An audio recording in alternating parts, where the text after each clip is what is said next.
On parle souvent de la dette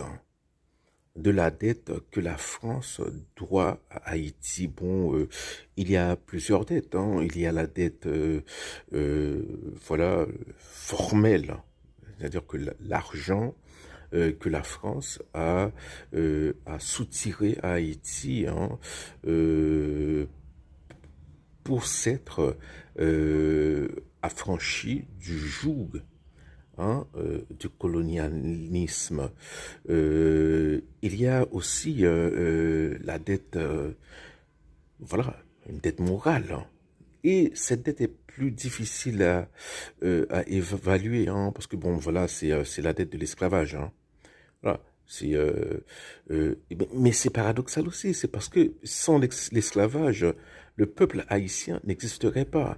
Par exemple, sans l'esclavage, le créole n'existerait pas, parce que le créole, c'est une langue qui, au départ, a été créée par des colons qui d'ailleurs ne parlaient pas français parce qu'ils venaient de parties différentes du royaume de France. Et à l'époque, hein, très peu de gens parlaient français. Donc ces colons-là parlaient voilà, leur langue locale. Donc lorsqu'ils sont arrivés en Haïti ou en Martinique ou en Guadeloupe, voilà, ou à la Dominique, hein, eh bien ils ont inventé une lingua franca comme ça pour pouvoir communiquer entre eux et aussi avec les esclaves. Mais il y a une autre dette dont on parle très peu. C'est la dette des Africains envers ce qu'on appelle la diaspora africaine. Parce que la plupart des, des Noirs qu'on envoyait voilà, dans le Nouveau Monde étaient déjà des captifs, étaient déjà des prisonniers de tribus africaines. Donc ce sont des Africains qui ont vendu des Africains aux Blancs.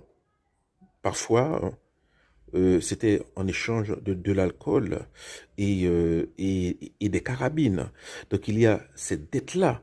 Et d'ailleurs, il y a des pays qui, en sourdine comme ça, hein, semblent l'admettre, hein. Par exemple, je crois que c'est le Bénin, par exemple, qui donne la nationalité béninoise, hein, à toute personne issue de la diaspora africaine, hein. Euh, alors, elle ne justifie pas cette initiative à travers ces termes, hein. J'en rappelle plus, hein, c'est les justificatifs, hein. Mais voilà, il y a cette dette-là, on n'en parle pas, il faut en